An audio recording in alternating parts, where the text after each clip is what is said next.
তো হ্যালো, আমি বৃষ্টি। আমার আরও একটা ব্লগে সবাইকে স্বাগত জানাই। আজ আমি অনেক সকালেই উঠে পড়েছিলাম। উঠে মিষ্টির সাথে একটু খেলা করছিলাম।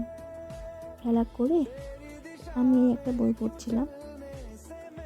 তারপর বই পড়তে পড়তে একটু ছাদে চলে গেছিলাম ভাইয়ের সাথে একটু গল্প করতে। এখানে আমি ভাইয়ের সাথে গল্প করছিলাম। গল্প করে আমি রুম ক্লিন করতে চলে এসেছিলাম। তারপর এখানে আমি রুম ক্লিন করতে করতে মিষ্টির সাথে একটু খেলছিলাম। তারপর আবার রুম ক্লিন করছি। রুম ক্লিন করা হয়ে গেলে তারপর নিচে চলে গেছিলাম মায়ের সাথে দেখা করতে, আজ লাঞ্চে কী হয়েছে দেখতে। আর এখানে আমি মাকে বলছিলাম একটু হাই করে দিতে। আজ লাঞ্চে ছিল মাছের ঝোল আর ডাল, তো এই দিয়েই লাঞ্চটা করে নিয়েছিলাম।